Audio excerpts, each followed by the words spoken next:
Hi everyone and welcome back to Dev Portal. In this video we are going to build on our understanding on abstract classes and interfaces by applying them in a real world example. Imagine we are building a payment processing system where we have different payment methods such as PayPal, credit card and bank transfer. In this system we want to define an abstract class for common payment processing logic, and we will also add one interface to define the additional behavior.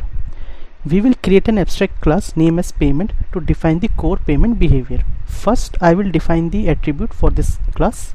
Attribute will be of double type, double amount, and next I will create the constructor for this class payment, and it will take one argument double amount. And what I will do, I will assign this value to this attribute.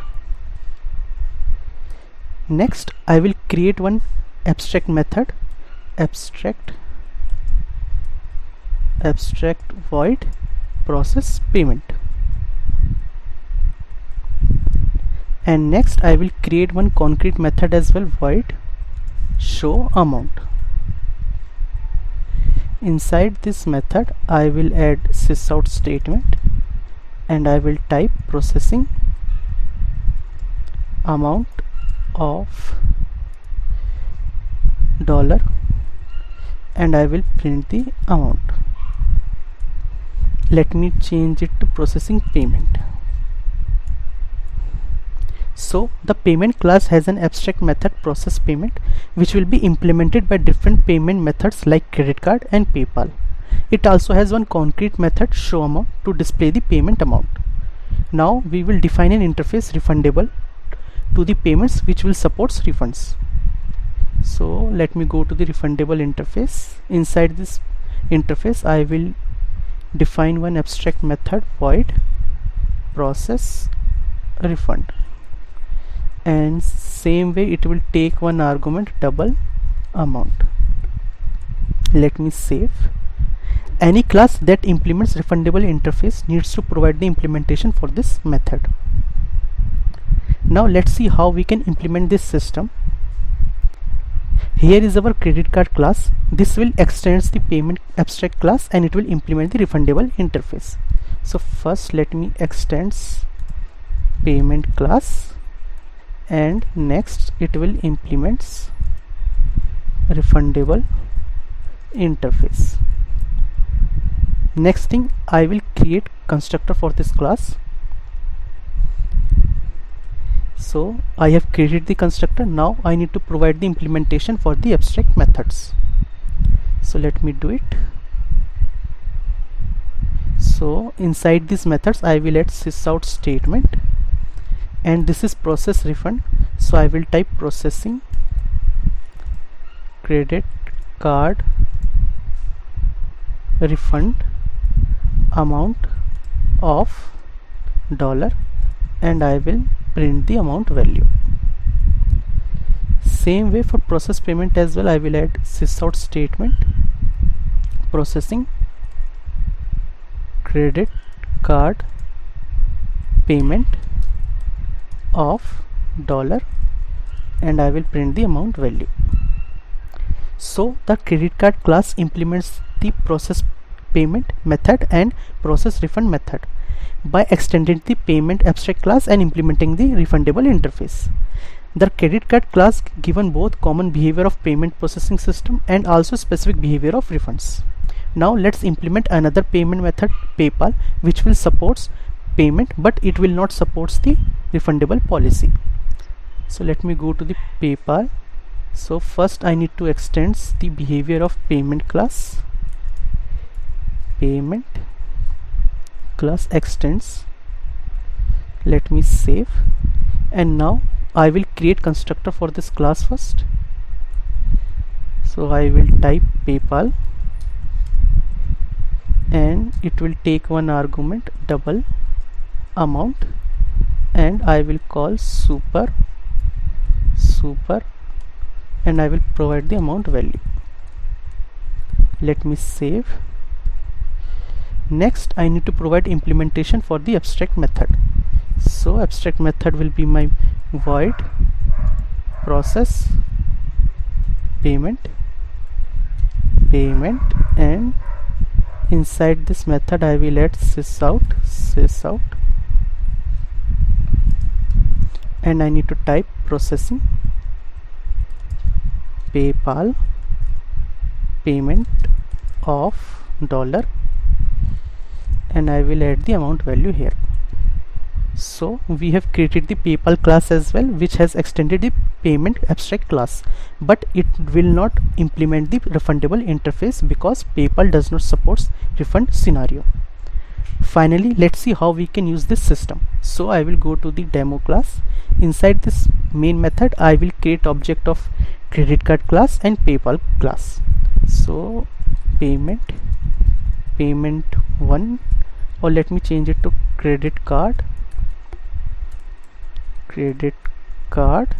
equal to new credit card, and I need to provide the amount will be the 100. So our object is created. Now I will call process payment method from this by using this object process payment. Let me save and run, and you can see the console, it is printing processing credit card payment of $100. Now let me, as credit card class also supports refundable policy, let me show how we can call that method as well.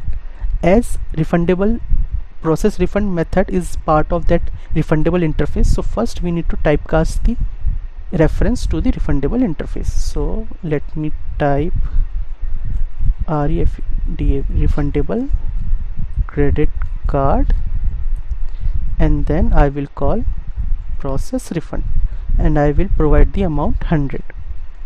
Let me save this code again and run, and you can see it is processing credit card refund of amount $100. Same way, let me create object for the PayPal class payment PayPal equal to new PayPal, and this time I will provide amount 200, and I will call PayPal dot process payment. Let me save this code again and run, and in console it is printing processing PayPal payment of $200. Here we created a credit card payment and process it. Since credit card implement the refundable interface, we can cast the object to refundable and call process refund method. However, when we created the PayPal payment, we can only process the payment as PayPal does not support refunds. Now let's add another payment method, BankTransfer, similar to credit card. This class will extend the payment abstract class and implement the refundable interface because it supports refunds. So let me go to the BankTransfer class, and inside this class first I will extend the behavior of payment class, and next I will implement refundable interface. First I will create object for this, first I will create constructor for this class. So let me do it, and next I need to provide the implementation for the abstract methods. So this is my process refund method.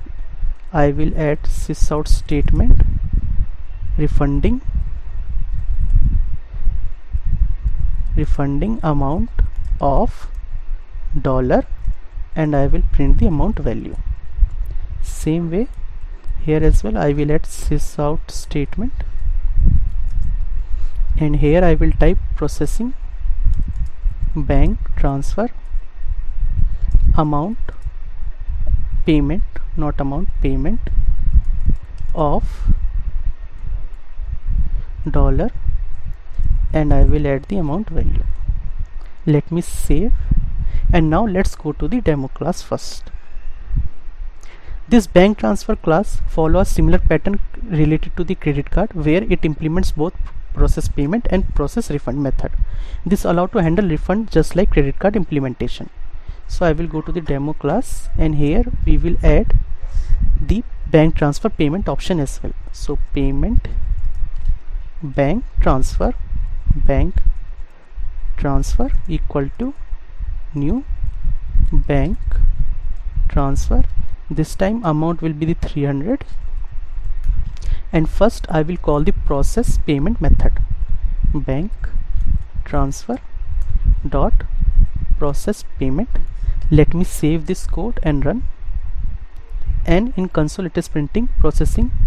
Okay, it is bank. Let me change it will be bank. Let me save again and run, and now it is printing processing bank transfer payment of $300.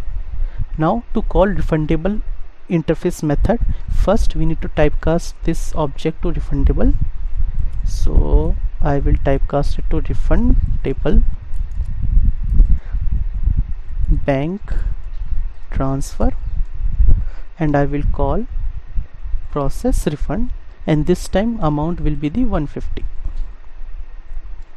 Let me save and run this code again, and it is printing refunding amount of $150. Refunding amount from bank transfer option of, and now let me run it again, and you can see refunding amount of bank transfer option of $150.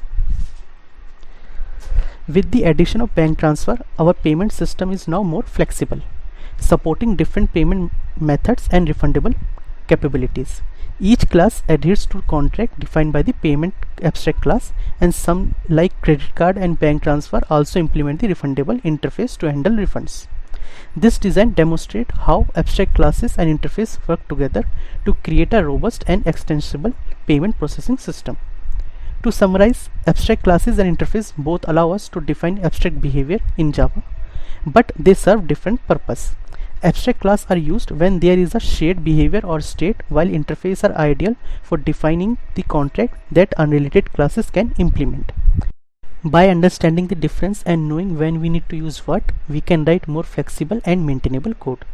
That's it for today's video. If you enjoy this explanation, be sure to like, subscribe and hit the bell icon for more in-depth Java tutorials here on DevPortal. And I will see you in the next video.